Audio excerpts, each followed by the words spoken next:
Hello and welcome to another AIC video. If you saw my last video, you know that I'm currently in a temporary living situation. I'm currently moving my family out of the city, and I've sold my house, and I'm living in basically a rental right now through the end of the school year. So I don't have my normal studio, and so my lighting and audio quality is going to be even worse than usual. Maybe one of these days I will have the room I need to set up a proper studio. Wish me luck on that. But that brings me to today's video. I honestly wasn't even thinking of creating a video anytime soon for the simple fact that I don't have a place and I don't have my equipment. I don't have a lot of things I normally use to make a video. But the other day I was at a kids activity on the old side of town where my house used to be, and I didn't have anywhere to hang out while they were there. There wasn't really a place for me to be there, so I went to the local Walmart just to walk around and look at stuff and be bored for an hour. Um, and as my usual, I went to the electronics department just to see what they had. And they had their usual smattering of Chromebooks, a few basic HP and Lenovo systems. Nothing that really caught my eye or stood out to me. So I actually went on their website on my phone and noticed that they actually had a laptop for $129.99. And I asked the counter person if they had it in stock. They said they absolutely did. That it was actually a leftover day after Thanksgiving sale, and they had a bunch of them, and would I like to buy more than one? So they had quite a few of these in stock, more than 10. I don't know how many they had exactly, but he brought out 10 to put in the cage outside because I think he was trying to get these through his inventory. So if you are interested in this laptop, check your local Walmart listing, see if they have them in stock. I'll put the model number, even a link to it in the description of the video. So I saw this and I couldn't help myself. I had to pick one up to see what it was, because if you've followed my channel for any length of time, these sub 200 notebooks have been a staple for me on my channel. I've always loved these. I've always felt like they have brought a lot of value to end users. However, starting at the beginning of COVID, their price went through the roof. They were selling for $250 to $350 for the exact same models that were selling for $150 a few months prior. And so I was really stoked to see a newer model come out that was in that sub $200 price range. Normally these go for like $180, but the Black Friday sale was $130, and that's what they're still selling for today. This is a 14-inch budget notebook, and I've had a few days with it, and I wanted to share some of my thoughts. First, the specs. One of the things that you'll see on here is it actually is an Intel Pentium Silver. Normally, the computers in this price range come with a Celeron processor. So this is a 4-core processor versus a 2-core or 2-core with 4 threads. It is a 4-core processor, a little bit higher specs overall. So I was pretty excited to see that, hoping that it would kind of be a better system with that processor. It does have 4 gigs of soldered memory. We'll go over that here more in a little bit. It does have 128 gigs of eMMC storage. This is a big step up from when I first started looking at these. They only had 32 gigs of storage. Then they bumped them up to 64 gigs, and they had 64 gigs for forever. And that was really not enough. But this one does have 128, which is absolutely a bare minimum. I would not buy a computer with less than 128 gigs of RAM, or excuse me, 128 gigs of storage, because you're just not going to be able to install anything on here once the OS is on here. It did come with Windows 11 in S mode. S mode is not a huge deal breaker for me because it's really easy to switch out of it. You just go into the App Store on the computer, Microsoft Store, and you search S mode, and it's a couple of clicks and it pulls you out of S mode. It takes less than a minute to do. The purpose of S mode is to make you use the Microsoft Store to download applications. And in a perfect world, that makes a ton of sense. It means that apps have been vetted for, make sure they're not full of spyware, make sure they're compatible with your computer, that they're of I shouldn't say good quality, but a reasonable quality application. Unfortunately, the Microsoft Store is absolute dog turds. It's a terrible option, and I cannot recommend against it enough. Get out of S mode. Um, Even like right here, iTunes. The iTunes version that you download in S mode is trash, and you want to get the old version that you can still download from Apple's website because it actually works, where this one doesn't work properly. I made that mistake once, and I'll never download it through here again. So Microsoft, if you ever hear this, if you want people to actually use S mode, fix the store. You got to fix it. It's terrible. All right, so let's take a few moments and go over some of the good things about this laptop that might encourage somebody to buy it. First and foremost, obviously, is the price. It was only $130. $130 for a 14-inch computer, brand new with a warranty. You can even upgrade that warranty to include spills, damage, that sort of stuff. And that is an extremely, extremely cheap computer. It's I don't know of too many things that are that inexpensive anymore, that are a functional device that's brand new. Even most tablets are more than that anymore. Even cheap Android tablets are $80, $90, $100. So you're not paying much more to get an entire computer. The second big bonus of this is the keyboard, and probably the reason why I would recommend, if somebody were looking for something in this price range, to go with this computer, or specifically a Lenovo. You are getting an excellent computer. One of my favorite things is the power button is not part of the keyboard. So you get the full keyboard. It's centered to the keyboard. Mouse is centered to it. And Lenovo uses basically the same keyboard backplane for all their computers. If they're different, they're not different by much. The keycaps definitely are different. And you do get higher quality keycaps. You don't get things like backlighting on this keyboard. But as far as the actual feel of the keyboard, this is one nice keyboard. And if you do a lot of typing and you just need a cheap typing device, I can't think of a better keyboard than a Lenovo keyboard, period. Next on my list is the speakers. They are kind of downward firing. They're right here on this front bezel edge. They're not terrible. So where the keyboard is just good, period, the speakers are good for this price point for an inexpensive computer. I have had computers with much better speakers, laptops I should say specifically, since they're built in, laptops with better speakers, but they were significantly more expensive, more than 10 times the price that this computer was. And so it's hard for me to say, to judge this too harshly, but I've also had far more expensive computers with worse speakers, for sure. So as far as the sound quality goes, definitely a decent sound quality on these speakers. Another great thing about this computer are the ports. Often, even on higher end computers, you're giving up a lot of ports. This has two USB Type A, one on this side, one on the other. Full size HDMI. Some of these come with a micro or mini HDMI, which is a hard no for me. You get your charging cord here, which we'll talk about. USB Type C, headphone microphone jack. And on this side, you get your other Type A that I mentioned.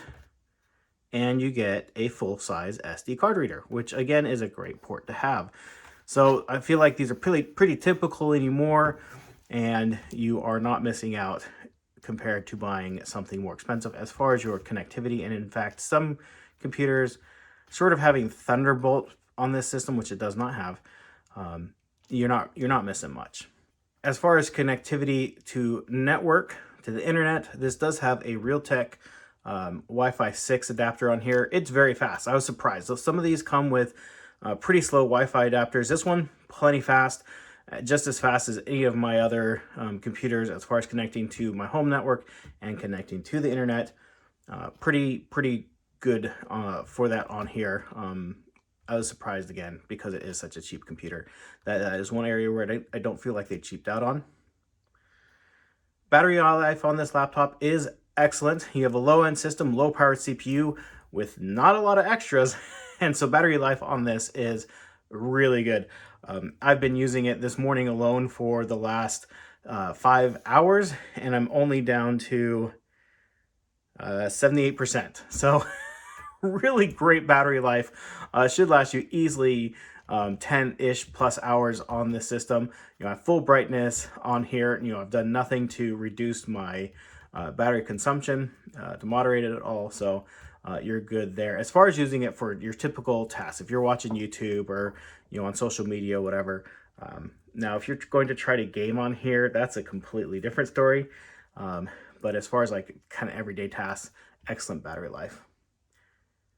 And the last good thing I want to say about this laptop is, and I'll show the insides of the laptop here in a little bit, it is upgradable for the storage. It does have an M.2 slot, so you can upgrade the storage on here. That 128 gigs, you are not limited to that. In fact, if you do buy this, I would highly recommend getting a larger capacity M.2 drive on here. That way you're not limited to, because an eMMC storage is not much faster than a spinning hard drive. It really isn't. And so upgrading to an actual SSD will improve performance on the system overall greatly, plus increase capacity if you decide to do that. All right, what is just kind of meh about the computer? The main one being the screen. It is, even though it's a 14-inch screen, it is just a 1366 by 768 panel. TN viewing angles on it are pretty abysmal. It is a glossy screen, kind of. It's just not great. I have to have the screen at just the perfect angle to see it. Colors are pretty washed out on it. It does get plenty bright, but definitely is at the sacrifice of how things look. It just, it's kind of bleeds through and just brightens those colors up almost too much for me. A very washed out look. And Windows 11. Oh my goodness, where can I go with Windows 11? Well, I will make an analogy of how I feel about Windows 11.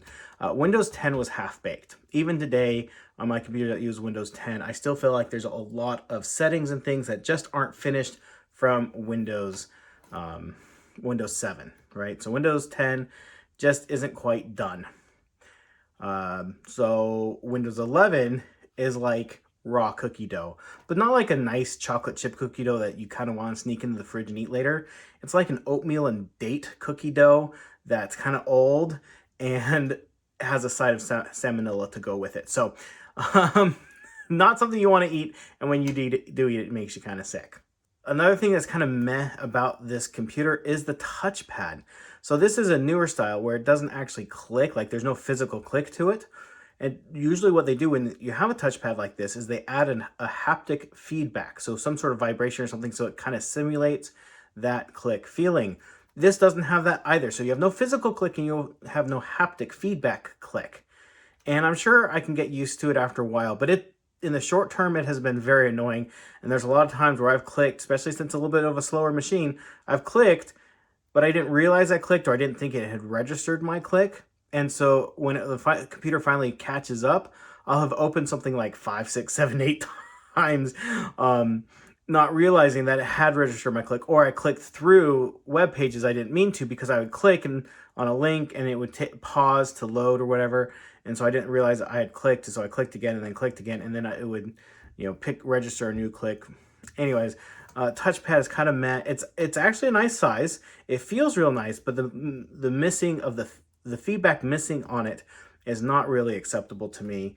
It's not a terrible deal breaker because it technically does work. It's not a bad touchpad. It just is missing that one feature that would make it a good touchpad. The webcam and mic on this is downright awful. They exist, they're there, but they are not something that you would ever want to record with. If you are taking a class or you're using this for work or something like that, sure, it'll work, it'll be fine, but it's not something you would actually want to use for anything, and you only are using it because you have to use it. And then one thing that's for me on this that a lot of these low-end computers do, it has a proprietary charger. It has this barrel plug here. You cannot charge, I did check, you cannot charge from the USB Type-C. How expensive is it to get USB Type-C charging? I know there's a license fee to go with that, but how expensive is that really? At this point, it should be the default. Anything under, say, 90 watts should have USB Type-C charging. It's got to be cheaper. I can't imagine that having a specific dedicated barrel plug that you have here for this charger, that this is any cheaper than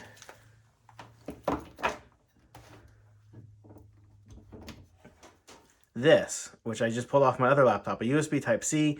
This is ubiquitous at this point. So many laptops use this. Even old, everything from what, 7th generation Core i7s, even 6th generation Core i7s can charge from a USB Type-C if you configure the system to do so. That should just be the default to have that as the option.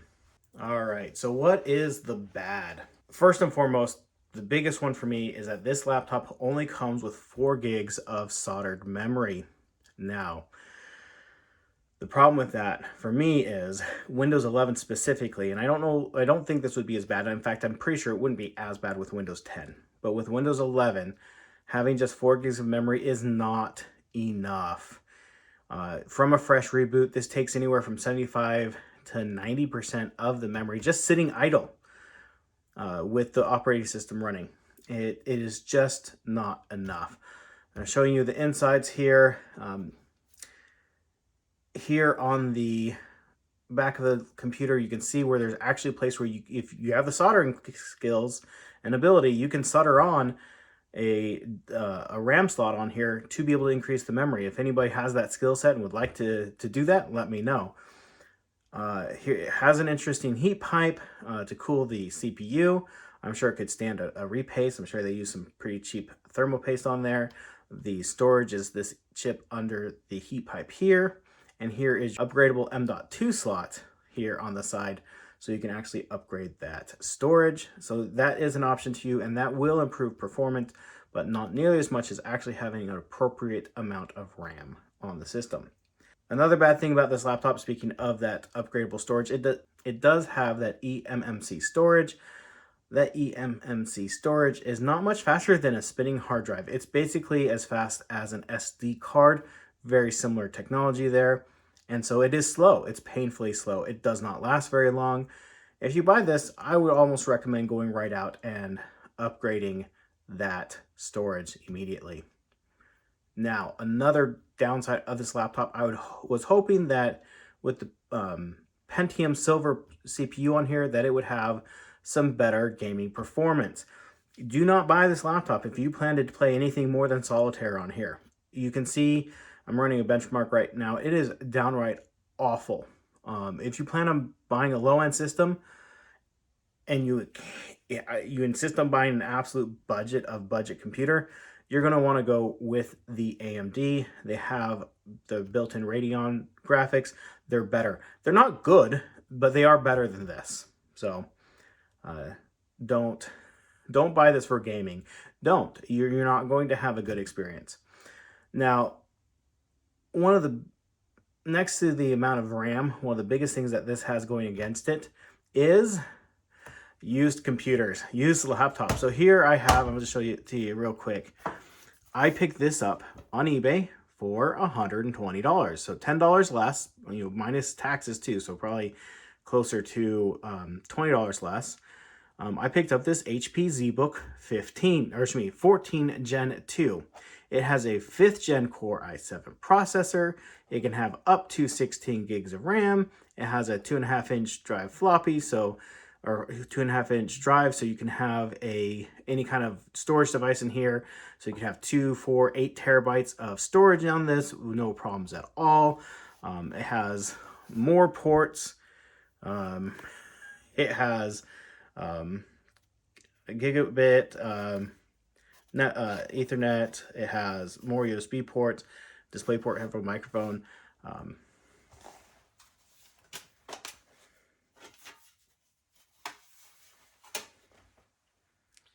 You can see how easy this is to upgrade. Now, I have not upgraded this. It only has 8 gigs of RAM and this cheap 256 gig storage, which isn't enough really. So, this definitely can be upgraded some more. Oh, it has another SSD slot, so you can have 2 drives in here if you want, for less money. It has a better screen, a 1920 by 1080 IPS screen.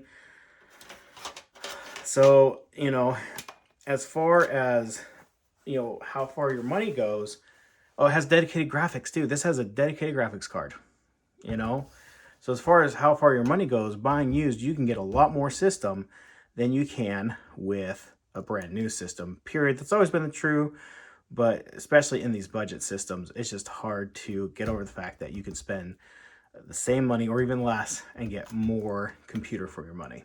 Another thing about this laptop that I'm not thrilled with is the materials it's made out of.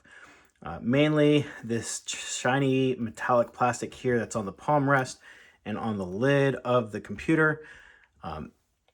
It looks actually pretty nice. It's not bad in the way it looks.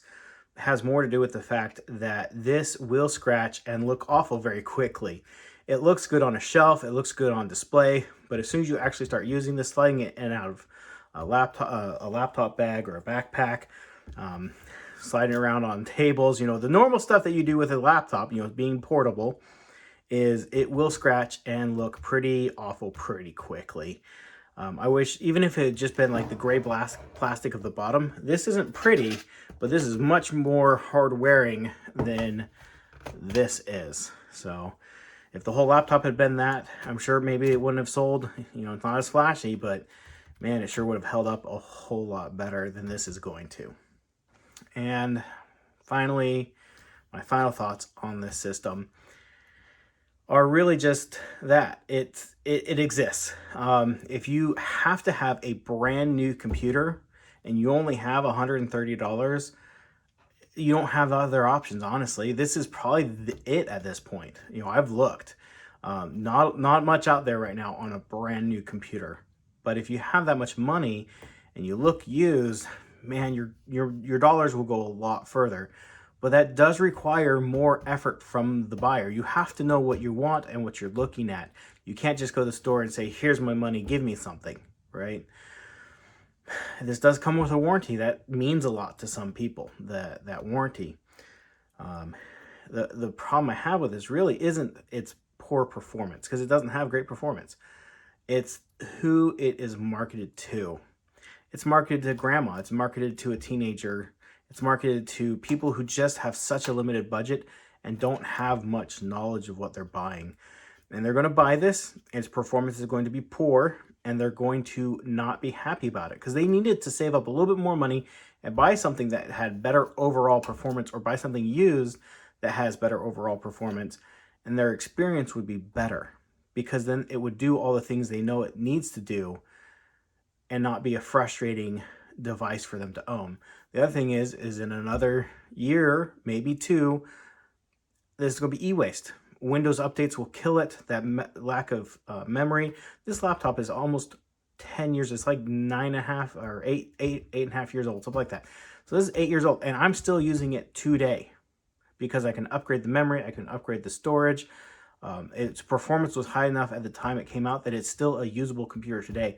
This has a shelf life of 2 years at most, because its performance is so low that in 2 years, things will have updated enough to where you won't want to use this at all. You barely want to use it today.